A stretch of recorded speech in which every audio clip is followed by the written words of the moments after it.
They found 3 bullets in the drywall and shattered glass in every milkshake on the counter. The police report said it was a gang dispute, a turf war gone wrong. But the regulars at Sal's diner knew better. They knew that on a rainy Tuesday in November, Dante Moretti, the most feared man in Chicago, walked into a death trap.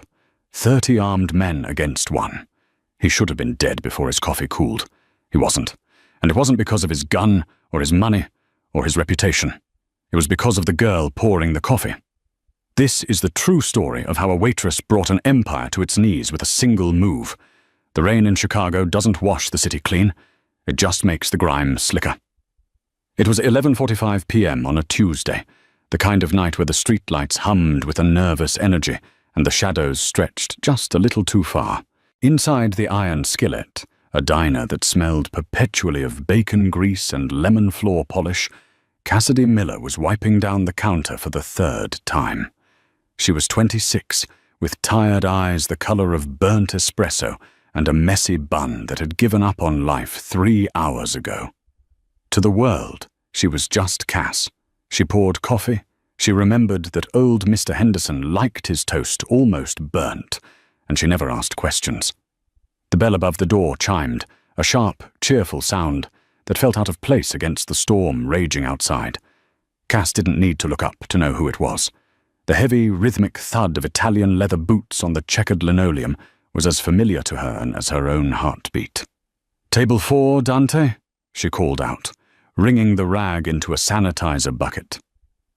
Dante Moretti didn't answer immediately. He shook off a charcoal wool coat, droplets of rain flying like diamonds, and hung it on the rack. He was a man who took up space without trying. Broad shoulders, a jawline that looked carved from granite, and eyes that were always scanning the exits. He wasn't handsome in the way models in magazines were. He was handsome in the way a wolf is beautiful, predatory and magnetic. "Counter tonight, Cass," Dante said, his voice a low rumble that seemed to vibrate through the formica top. He sat on a stool 3 seats down from the register, his back to the wall, facing the door. Always facing the door. Cassidy grabbed the pot of decaf, but he raised a hand. "The strong stuff. It's going to be a long night." "You say that every night," she replied, pouring the dark liquid into a thick ceramic mug. She slid it toward him, their fingers brushing for a fraction of a second. His skin was cold, hers was warm. The contrast sent a jolt of static electricity through her that had nothing to do with the cheap carpet. "Business is demanding," Dante murmured. He took a sip, his eyes never leaving the rain-streaked window. Dante Moretti was the head of the Moretti crime family. Everyone knew it, though no one said it. In this neighborhood, knowing things out loud got you killed. But in the Iron Skillet, he was just the guy who tipped 100% and liked his eggs over easy. "You look tired, Dante," Cassidy said softly, leaning against the counter. The diner was empty, except for them and Sal, the owner, who was snoring softly in the back office. Dante looked at her then, really looked at her. For a moment, the guarded mask slipped. "Tired is a luxury, Cass. I'm hunted." Before she could ask what he meant, the atmosphere in the room shifted. It wasn't a sound, but a change in air pressure. The street outside, usually dotted with passing taxis, had gone dead silent. Dante stiffened. His hand moved imperceptibly towards the inside of his jacket. "Cass," he said, his voice dropping to a command. "Go to the kitchen. Lock the door. Do not come out until I say so." "What? Why?" "Go." The front door didn't chime this time. It crashed open. It started with 2 men, then 5, then 10. They poured into the small diner like a flood of black leather and bad intentions. They were wet, they were armed, and they smelled of ozone and cheap cologne. Cassidy froze. She should have run. Dante had told her to run, but her feet felt nailed to the floor. By the time the last man entered, the diner was suffocating. 30 men. She counted them quickly, a habit from inventory checks. 30 men, all wearing the insignia of the Krell Syndicate. A red serpent coiled around a dagger. At the center of the pack stood Victor Krell. He was a wiry, rat-faced man with a silver tooth and a reputation for skinning his enemies alive. He stepped forward, his boots squelching on the mat. Dante didn't stand. He didn't even put down his coffee. He just swiveled on his stool, facing the sea of enemies with a boredom that was more insulting than a slap. "Victor," Dante said dryly, "you brought a crowd. I didn't know we were hosting a convention." Victor grinned, the silver tooth glinting under the fluorescent lights. "No convention, Moretti. Just a funeral. Yours." The men fanned out, blocking the windows, the door, and the path to the kitchen. Dante was completely encircled. The barrels of 30 guns were raised, all pointed at the man on the stool. 30 to 1, Victor sneered, stepping closer. "Even you can't do the math on this one, Dante. It's over. The Moretti territory is mine." Dante took another sip of coffee. "You're making a mess of the floor, Victor. Sal is going to be pissed. Sal is going to be dead if he comes out here," Victor spat. He pulled a heavy, chrome-plated Desert Eagle from his waistband and leveled it at Dante's chest. "Any last words? Maybe a prayer? Though I doubt God listens to men like us." Cassidy watched from behind the counter, her heart hammering against her ribs like a trapped bird. She saw Dante's hand twitch. He was fast, faster than anyone she knew, but he wasn't bulletproof. If he drew his weapon, he might take down 3 or 4 of them. But the other 26 would turn him into Swiss cheese. He was going to die. Right here, in front of her. The man who tipped well, who asked about her sick mother, who looked at her like she was the only calm thing in a chaotic world. Victor cocked the hammer of his gun. Click. The sound echoed in the silence. "Goodbye, Dante." Dante's muscles coiled. He was preparing to die fighting. No, Cassidy thought. Not tonight. Cassidy Miller didn't scream. She didn't faint. She didn't dive for cover. Instead, she did the one thing nobody in that room expected. The one thing that 30 hardened killers and one mafia boss didn't account for. She reached under the counter, but not for the silent alarm. Her hand wrapped around the cold, heavy handle of the industrial coffee pot, the one that had been sitting on the burner for 2 hours, boiling hot. And then she moved. "Hey!" Her voice cracked like a whip, surprisingly loud. Victor blinked, his eyes darting to the waitress for a split second. That was the mistake. Cassidy slammed the glass pot onto the counter with enough force to crack the carafe, sending a geyser of scalding, boiling brown liquid arcing through the air. It wasn't aimed at Victor. It was aimed at the breaker box on the wall behind him. The liquid hit the exposed fuses, which Sal had been meaning to fix for 6 months, with a sizzling hiss. Zzz-pop! Sparks showered down like fireworks. A loud boom shook the walls, and instantly the diner plunged into absolute, pitch-black darkness. "What the?" Victor screamed. "My eyes! I can't see!" Someone yelled. Chaos erupted. In the dark, the math changed. It was no longer 30 to 1. It was 30 blind men against one wolf who could see in the dark. And the waitress who knew every inch of that room. "Get down!" Cassidy's whisper was right beside Dante's ear before he even realized she had moved. She grabbed his wrist, her grip surprisingly strong. "Cass? Floor! Now!" She dragged the mafia boss down behind the thick, bulletproof granite of the service counter, just as the first spray of machine gun fire tore through the air where his head had been a second ago. Glass shattered, ketchup bottles exploded. The diner turned into a war zone, but they were safe, for now. Dante looked at her in the dim light of the street lamps filtering through the smoke. He looked shocked. "You cut the lights." "I leveled the playing field," she whispered, pulling a hidden shotgun, Sal's insurance policy, from beneath the register. She racked the slide. Ch-ch-ch. She looked at Dante, her eyes no longer tired, but blazing with a cold, terrifying focus. "Now," Cassidy said, handing him the shotgun, "are we going to kill these bastards, or are you just going to drink coffee all night?" The darkness inside the iron skillet wasn't empty. It was heavy, filled with the panicked breathing of 30 men who realized too late that they were locked in a cage with a predator. "Hold your fire! You'll hit our own guys!" Victor Krell screamed from somewhere near the door. Too late. Dante Moretti didn't hesitate. He knew the layout of the diner from years of patronage, but he knew the rhythm of violence from a lifetime of sin. He rolled out from behind the counter, staying low, the shotgun Cassidy had handed him tucked tight against his shoulder. Boom! The muzzle flash lit up the room like a strobe light for a split second, revealing a chaotic tableau of confused hitmen. The buckshot tore through the front line, sending 2 men crashing into a table of condiments. "Over there! Behind the counter!" someone yelled. A dozen submachine guns opened up, shredding the Formica counter into confetti. But Dante was already moving. He wasn't where they thought he was. And neither was Cassidy. While Dante drew their fire, Cassidy had slipped into the kitchen. To the Krell soldiers, she was just a civilian casualty, a frightened waitress hiding under a table.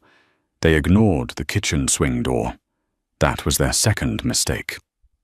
Cassidy moved through the kitchen with a fluidity that shouldn't have belonged to a woman who spent her days pouring coffee. She didn't fumble in the dark. She grabbed a boning knife from the magnetic strip on the wall and a heavy cast-iron skillet from the drying rack. She kicked the swing door open. A Krell soldier, a brute named Kincaid, was flanking the counter, his weapon raised, hunting for Dante. He never heard her coming. Cassidy didn't scream. She stepped in close, inside the arc of his weapon, and slammed the edge of the cast-iron skillet into his temple. The sound was sickening, a wet crack that dropped him instantly. Before his body hit the floor, she caught his falling MP5 submachine gun with her left hand, discarding the skillet. "Dante! 3 at your 9 o'clock!" she shouted, her voice cutting through the gunfire. Dante spun, trusting the voice instinctively. He fired the shotgun blindly to his left. A scream confirmed she was right. "How do you know that?" Dante growled, discarding the empty shotgun and drawing his own custom 1911 from his shoulder holster. "I can hear their boots on the glass," she replied, sliding across the floor to take cover behind a red vinyl booth. She checked the mag on the stolen MP5. "Standard issue, no suppressor. These guys are amateurs, Victor." Victor Krell, crouching behind the overturned jukebox, heard her. "The waitress? You're letting a waitress pin you down? Kill her! Kill them both!" The firefight that followed was brutal and short. The flashing lights of the gunfire created a disorienting staccato effect. Dante was a hammer, brutal, efficient, taking shots that dropped men instantly. But Cassidy was a scalpel. She didn't spray bullets. She fired in controlled double-tap bursts. Pop, pop, pop, pop. She used the environment. She shot the chains holding the heavy specials chalkboard, dropping it onto a gunman's head. She slid a napkin dispenser across the floor to draw fire, then flanked the shooter when he turned. Within 3 minutes, the odds had shifted. It wasn't 30-1 anymore. It was 5-2. The floor was slick with grease, blood, and spilled milkshakes. Victor realized the tide had turned. The rat-faced man wasn't brave. He was a survivor. "Pull back!" Victor screamed, scrambling toward the shattered front window. "Regroup outside!" "He's running," Cassidy said, raising her weapon. "Let him go," Dante ordered, his chest heaving as he reloaded. "If we chase him, the cops will be here before we finish. We need to leave. Now." Cassidy lowered the gun. Her hands were shaking now, the adrenaline beginning to curdle into shock. She looked around the diner. Her life, her quiet, boring, safe life, was destroyed. There were bodies on the tables she had just wiped down. Dante stepped over the debris, walking toward her. In the flickering light of a neon sign that had short-circuited outside, he looked like a demon rising from hell. His coat was ruined, stained with plaster dust and blood, but his eyes were fixed on her with an intensity that burned. He reached out, not to take the gun, but to grab her arm. His grip was iron.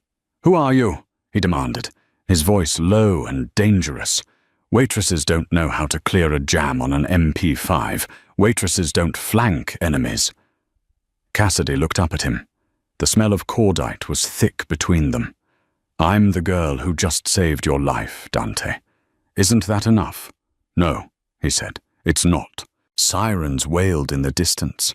The Chicago PD was coming. "My car is out back," Dante said, pulling her towards the kitchen exit. "You can't stay here.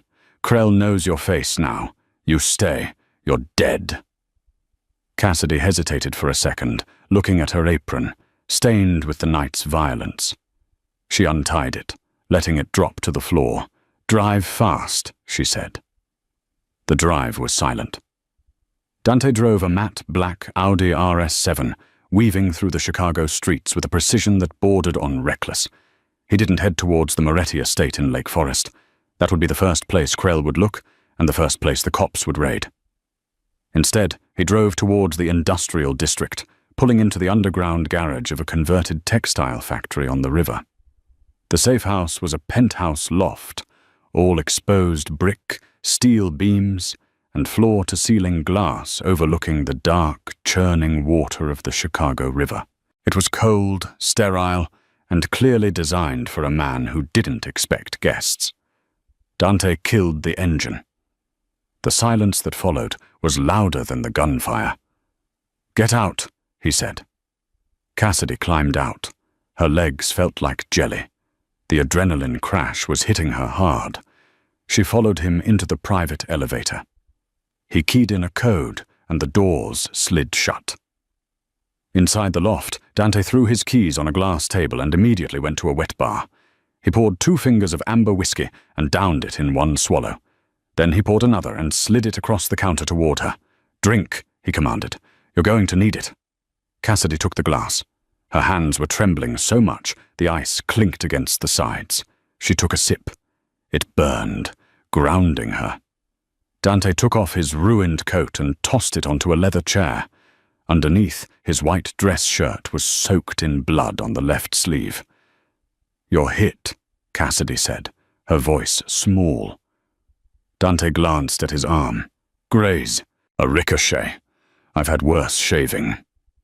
He walked toward her, invading her personal space until she backed up against the cold glass of the window.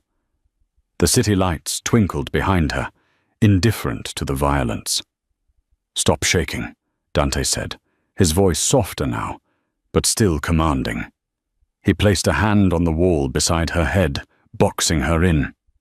"I need the truth, Cass, and I need it right now. I don't believe in coincidences. A waitress at my favorite spot just happens to have combat training. Who sent you? Was it the feds? Or are you working for another family?" Cassidy looked him in the eye. This was the moment. She could lie, but Dante Moretti made a living, smelling lies. "I'm not a Fed, and I'm not Mafia," she said. "My name isn't Cassidy Miller." Dante's eyes narrowed. "Go on." "My name is Sarah Jenkins. 10 years ago, my father was a logistics contractor for the military. He worked in private security." "Private security," Dante repeated. "Mercenaries." "He taught me how to shoot before I could ride a bike," she said, her voice hardening. "He taught me how to clear a room, how to spot a tail, and how to disappear. He wanted me safe. Where is he now?" "Dead," she said flatly. "He took a job he shouldn't have. He saw something he shouldn't have. They came for him in the night. I was 16. I hid in the crawl space while they finished him." Dante studied her face, searching for a crack in the story. He saw the pain there, raw and old. It was the same pain he saw in the mirror every morning. "So you ran," he concluded. "I've been running for 10 years, she whispered. "Changing names, changing cities. I thought Chicago was big enough to get lost in. I thought being a waitress was invisible enough." "It was," Dante said, leaning closer, his face inches from hers. "Until tonight." He reached out and touched a smudge of grease on her cheek. His thumb brushed her skin, rough and calloused. "You fought well, Sarah. You have good instincts." "Cass," she corrected him. "Call me Cass." "Sarah is dead." "Cass," he tested the name. "You realized something back there. When we were behind the counter. You looked at me. Cassidy nodded. She took another sip of whiskey. The ambush, it wasn't just a hit. They knew exactly where you were sitting. They knew you didn't have your usual security detail.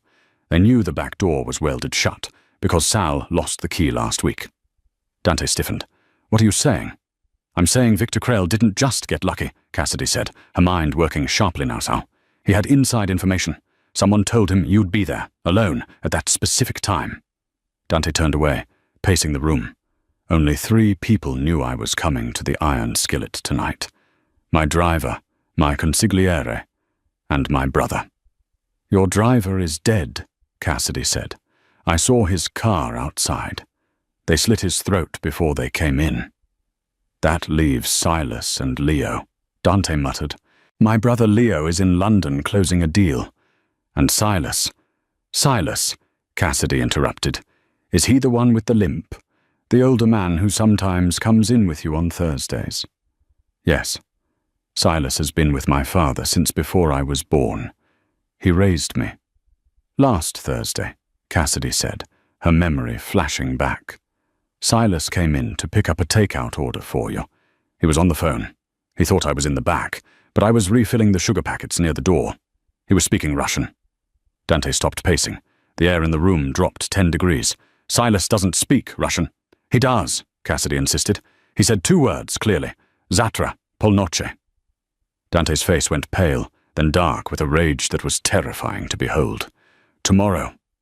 Midnight. The Krell Syndicate has been using Russian mercenaries for heavy lifting, Cassidy said. If Silas was talking to them... Dante smashed his whiskey glass against the wall. The crystal shattered into 1,000 jagged diamonds. He sold me, Dante snarled. The man who taught me to tie my shoes sold me to Victor Krell. He turned to Cassidy. The Predator was back. You're in this now, Cass.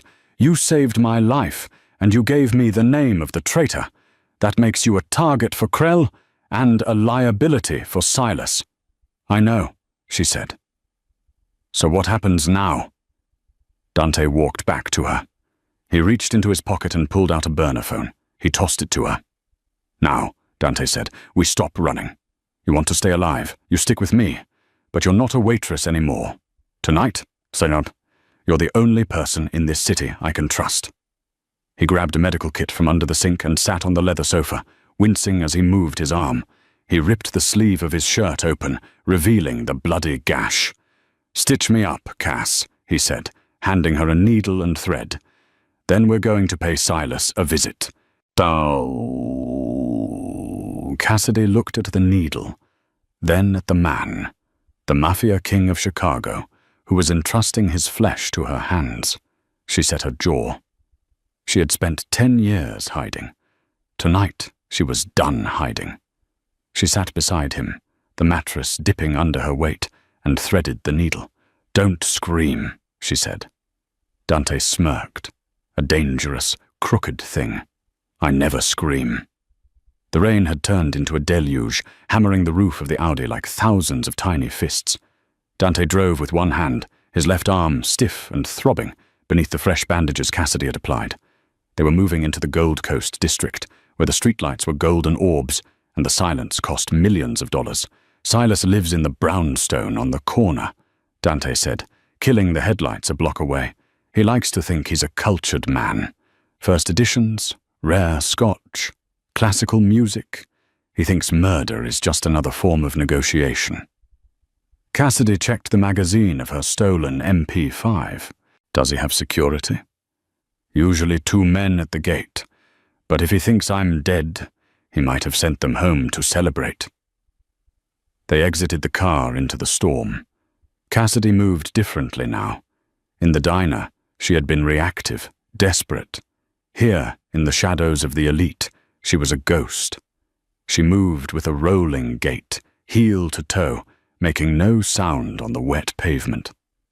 Dante watched her, a strange mix of admiration and suspicion tightening his chest. Who was she, really? And why did he feel safer with this stranger than with men he'd known for decades? They breached the perimeter wall easily. The garden was manicured, dead silent. No guards. He's confident, Cassidy whispered, pressing her back against the wet brick of the house. Arrogant. He thinks he won, Dante replied grimly. Dante picked the lock on the service entrance, a skill he hadn't used since he was a teenager stealing his father's liquor. They slipped into the kitchen. It smelled of expensive coffee and old paper. They moved through the house, the floorboards groaning softly under the storm's noise. In the study, a fire was crackling. Silas was there.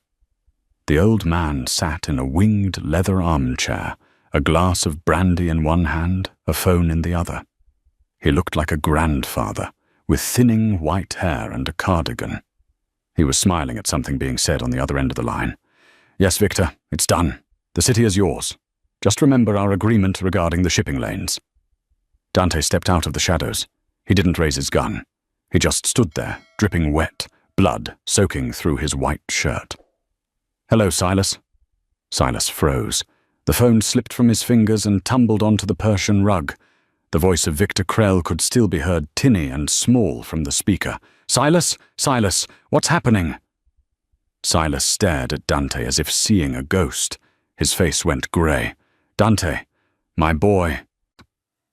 "Don't," Dante said, his voice terrifyingly calm. "Don't call me that." Cassidy stepped into the light, her submachine gun leveled at Silas's chest.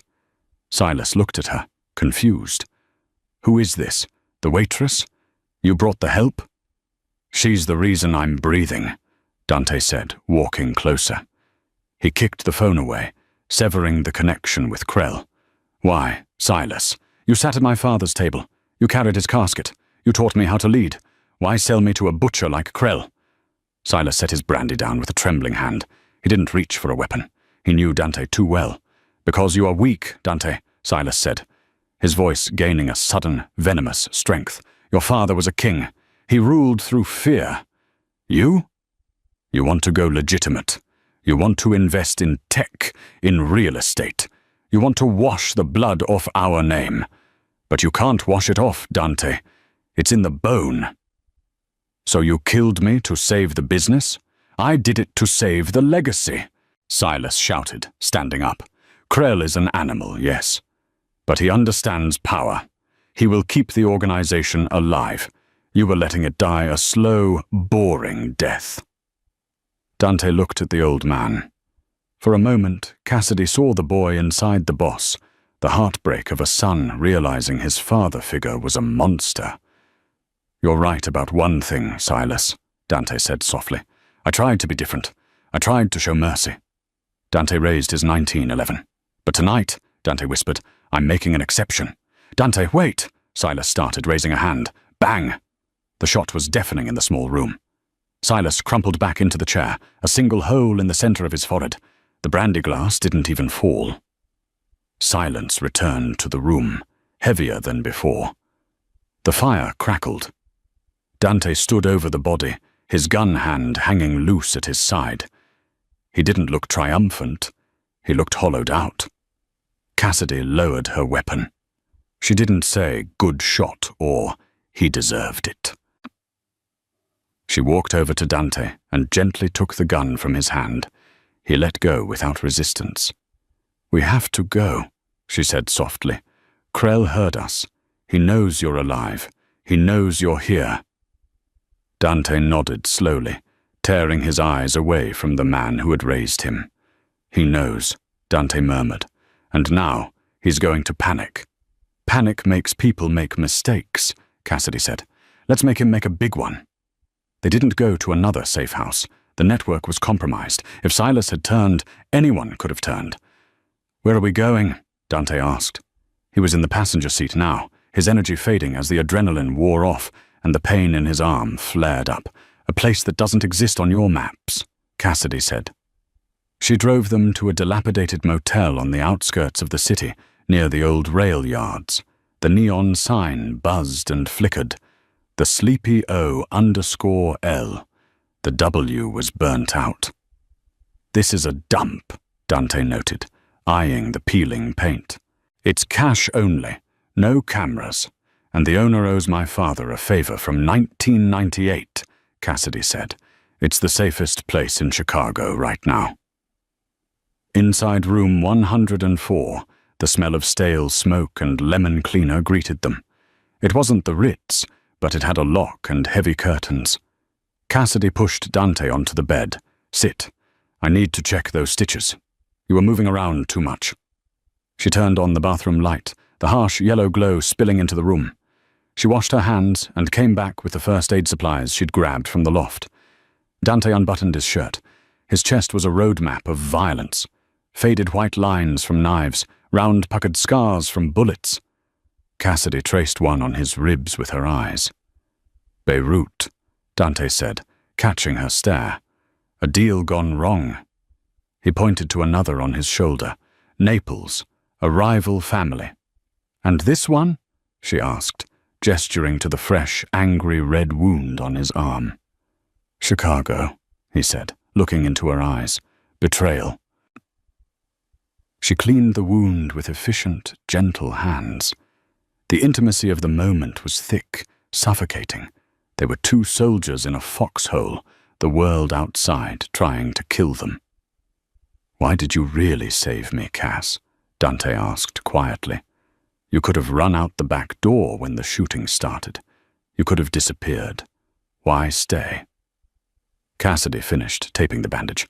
She sat back on her heels, looking up at him. Because I was tired, she admitted. Tired of running. Tired of being nobody. When I saw you sitting there, facing 30 men without flinching, I realized I missed it. Missed what? The fight, she whispered. I missed mattering. Dante reached out with his good hand and cupped her face. His thumb stroked her cheekbone. The air between them crackled. He leaned in, his intent clear. But before their lips could touch, Dante's phone, the burner he had taken, buzzed on the nightstand. The moment shattered. Dante pulled away, cursing under his breath. He grabbed the phone. It was a text message, not from a number, but from an encrypted server. He has Leo, the docks, Warehouse 4, 3 a.m. Dante went cold.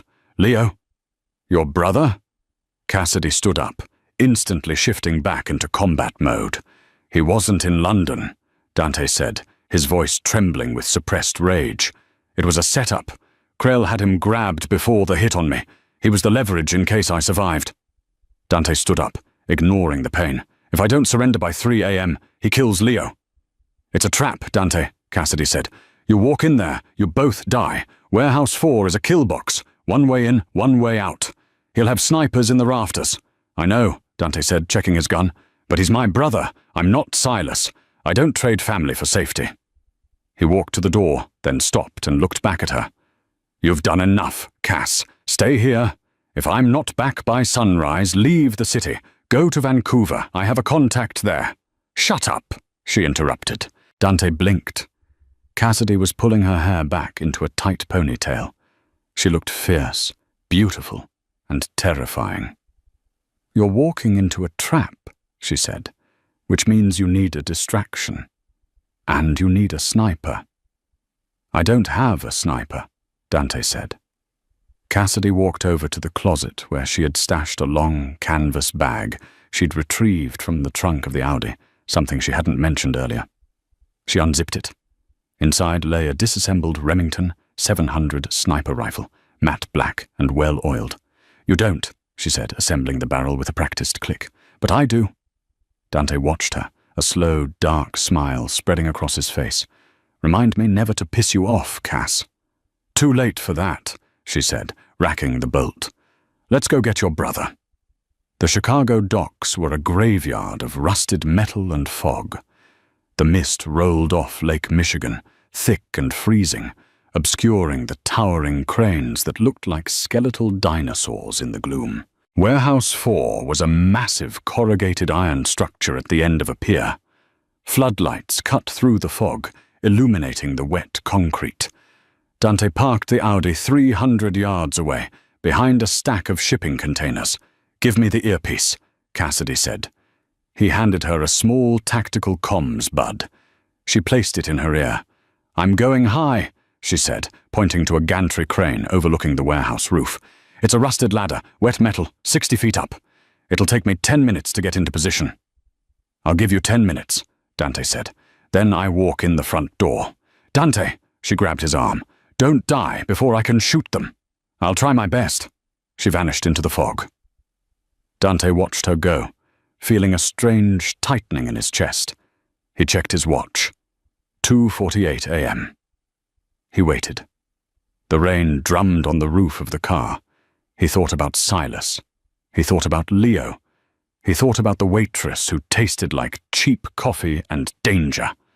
2:58 a.m. Dante stepped out of the car. He walked into the light, his hands raised, showing he was unarmed. The heavy steel doors of the warehouse rolled open with a screech of grinding metal.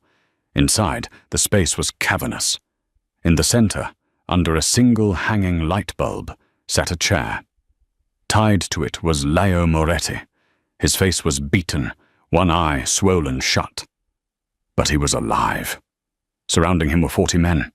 Krell wasn't taking chances this time. Victor Krell stood behind Leo, a gun pressed to the back of the younger man's head. Victor looked manic, sweating, his eyes darting around the shadows. "Alone!" Victor screamed. "I told you to come alone!" "I'm alone, Victor," Dante's voice echoed in the vast space. He kept walking, his footsteps steady.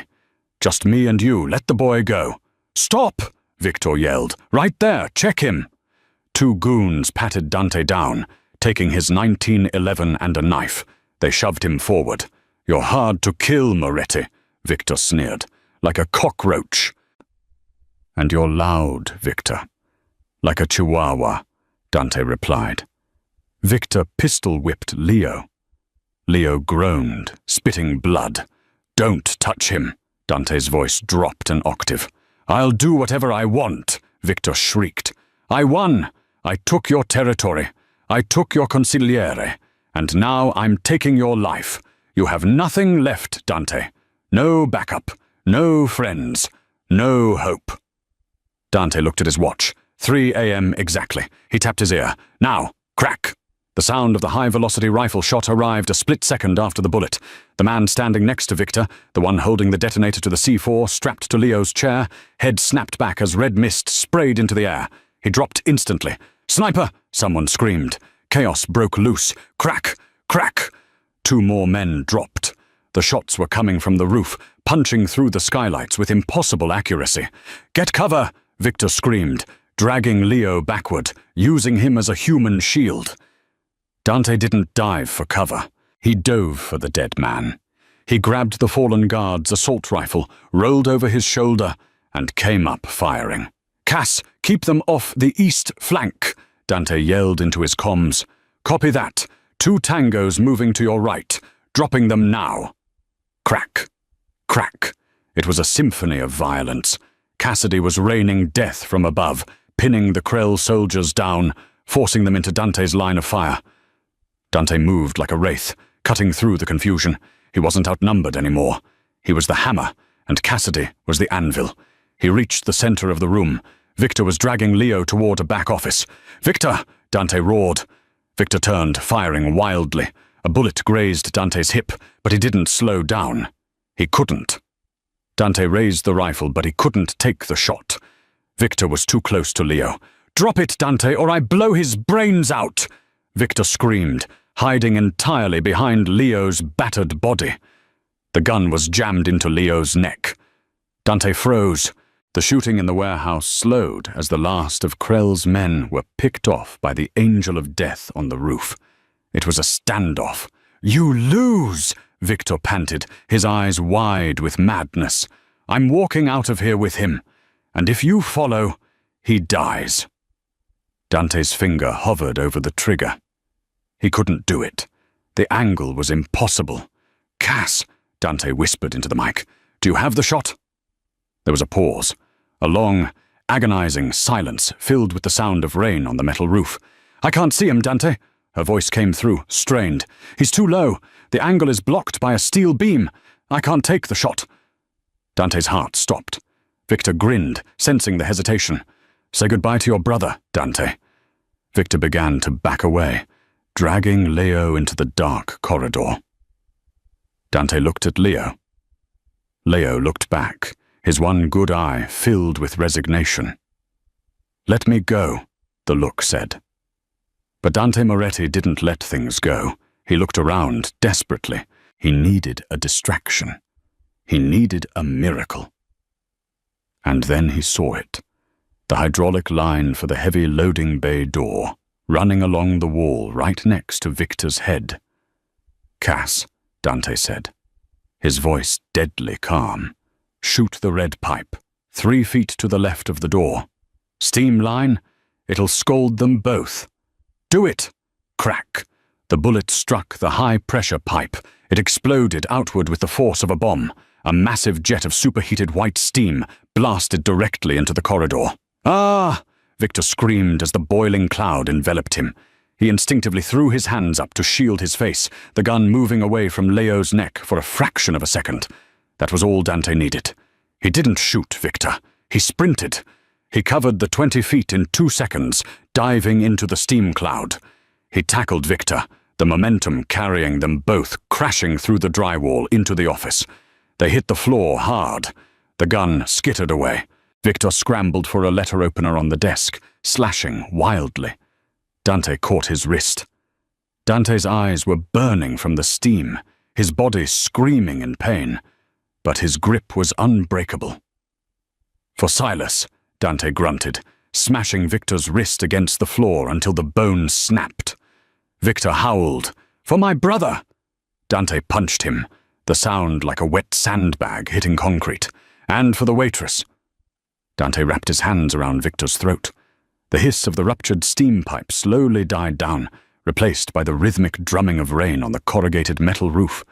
The warehouse, which had been a cacophony of gunfire and screaming only moments ago, now settled into a heavy, suffocating silence. The cloud of white vapor began to lift, revealing the devastation of the back office. The drywall was shattered, the desk overturned, and the floor slick with condensation and blood. Victor Krell lay still amidst the wreckage. The man who had terrorized the city, who had skinned his enemies and broken the codes of the underworld, looked small in death. His reign of terror hadn't ended with a grand cinematic speech, but with the brutal, efficient violence of a brother's rage and a waitress's bullet. Dante Moretti pulled himself up from the floor, his breath coming in ragged, painful gasps. His tuxedo shirt was shredded, stained with grime and blood, and his knuckles were raw and split. A graze on his hip burned like a brand, but the physical pain felt distant, muffled by the sheer weight of exhaustion. He stared at the body of his enemy for a long moment, not with triumph, but with the cold finality of a debt paid in full. He turned away, limping back out onto the main warehouse floor. Leo was still bound to the chair in the center of the room, his head slumped forward. Dante moved as fast as his battered body would allow, pulling a serrated tactical knife from his boot. He knelt beside his brother, sawing through the thick zip ties that dug into Leo's wrists. "Leo," Dante rasped, his voice cracking. Leo flinched, then lifted his head. His face was a mask of bruises, one eye swollen shut, his lips split. But the other eye, the Moretti eye, was clear. He looked at Dante, then passed him to the silent office. "You look terrible, brother," Leo croaked, managing a weak, bloody grin that exposed red-stained teeth. "You should see the other guy. Oh, wait. You just killed him." Dante gripped Leo's shoulder, his fingers digging into the muscle, reassuring himself that this was real, that he hadn't failed. "I thought I lost you. When Silas turned, I thought that was it." "You almost did," Leo whispered, the bravado slipping away to reveal the trauma beneath. He looked up toward the high, dark rafters of the warehouse, where the mist still swirled. "Who was the shooter, Dante? That wasn't one of ours. We don't have anyone who can make shots like that in zero visibility. That was military-grade work." Dante didn't answer immediately. He stood up, turning toward the massive, rolling steel doors of the loading bay. "She's coming down," was all he said. A minute passed. Then footsteps echoed on the concrete. A figure emerged from the shadows of the loading bay, backlit by the harsh floodlights of the pier. Cassidy walked towards them, the heavy Remington sniper rifle slung over her shoulder like a backpack. She was soaked to the bone, her hair plastered to her face in dark, wet strands. Grease from the crane ladder stained her hands, and rust smeared her cheek. She didn't look like a waitress. She didn't even look like a soldier. She looked like a Valkyrie who had dragged herself through the mud of hell and come out the other side. She stopped 10 feet away. She didn't smile. She didn't cheer. She just looked at Dante, her eyes scanning him clinically for life-threatening injuries, assessing the threat level, calculating the next move. "Is he dead?" she asked, her voice flat, devoid of emotion. "It's done," Dante said, the words heavy with finality. "The Krell Syndicate is finished." Good. The tension that had held her upright seemed to snap. She unslung the rifle and set it down carefully on a wooden crate. Her hands, previously steady as stone, began to shake violently, the adrenaline crash hitting her like a physical blow. She walked over to a forklift and slid down against the cold metal tire until she was sitting on the dirty concrete floor, her head doused, resting back against the yellow steel. "I think I need a cigarette," she murmured, closing her eyes. "And I don't even smoke." Dante limped over to her. He didn't offer a hand to help her up. He knew she wouldn't take it. Instead, the King of Chicago lowered himself down next to her. He sat shoulder to shoulder with the woman who had saved his life, ignoring the grime on the floor. "You saved my family tonight, Cass," Dante said quietly, his voice rough with an emotion he rarely let the world see. "There is no amount of money, no favor, no debt I can pay that covers what you did in this building." Cassidy opened her eyes and looked at the ceiling. "You can start by buying me a new apron. I think I left mine at the diner when the shooting started." Dante chuckled, a low rumbling sound that turned into a groan as his ribs protested. "I can do that. I think I can afford an apron." 6 months later. The winter in Chicago had been harsh, burying the city in grey slush, but spring was threatening to break through.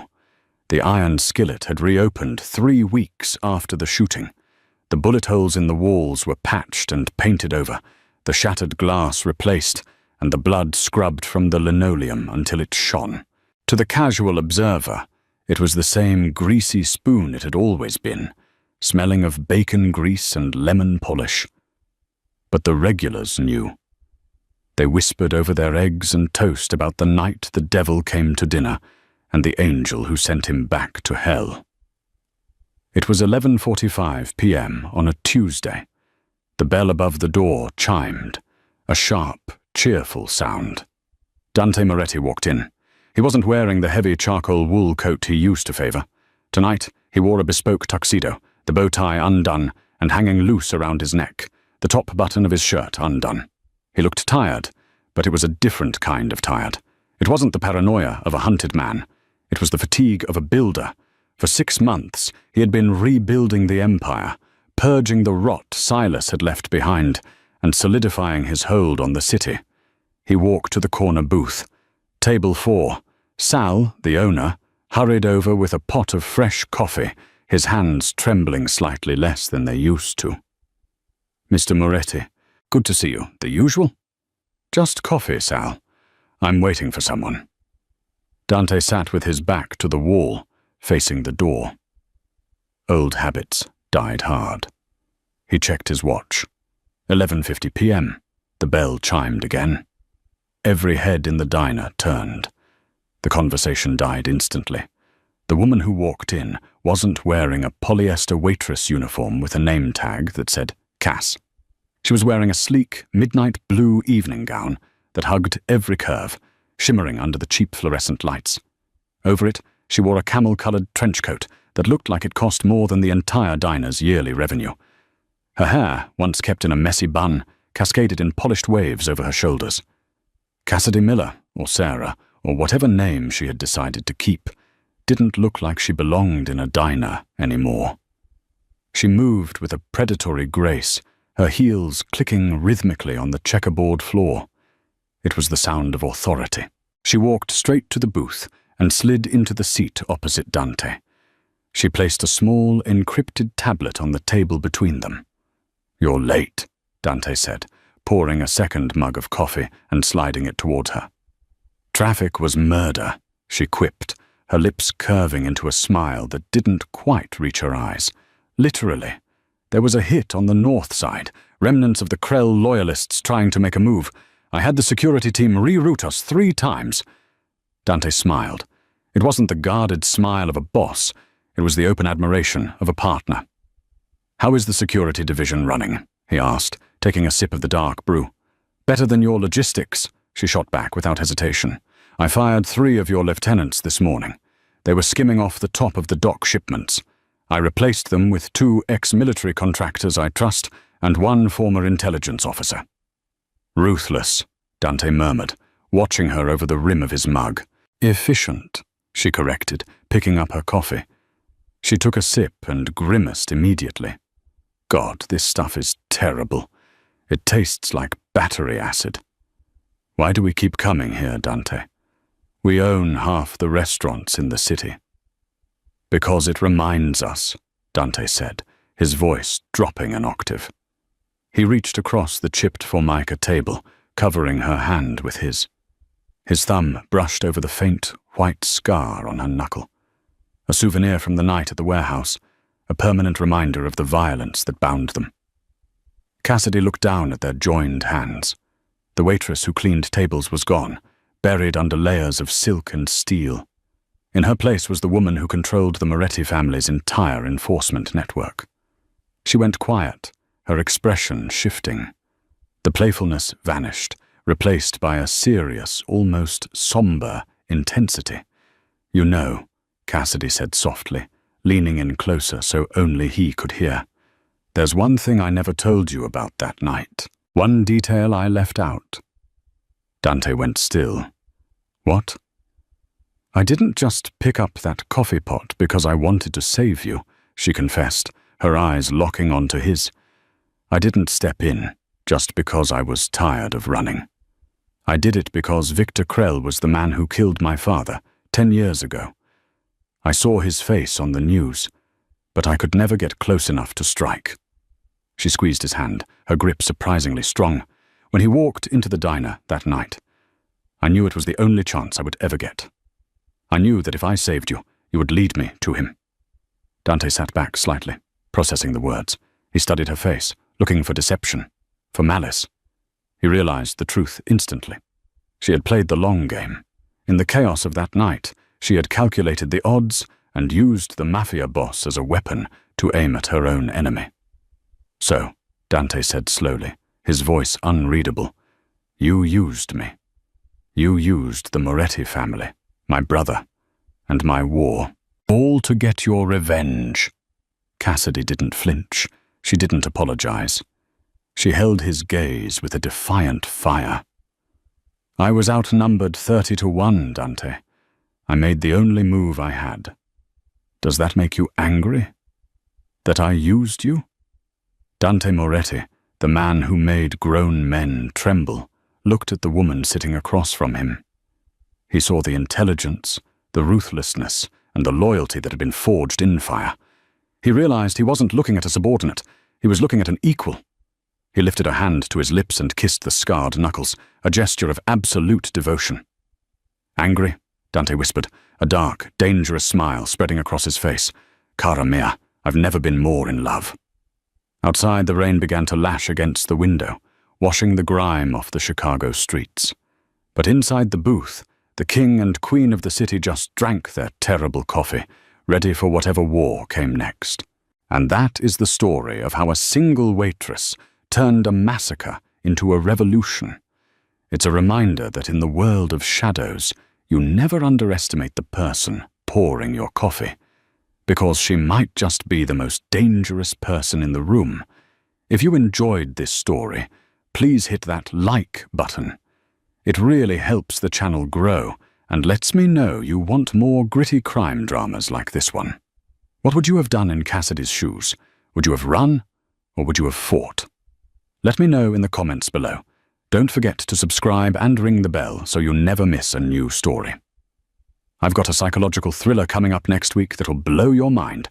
Thanks for watching, stay safe, and I'll see you in the next video.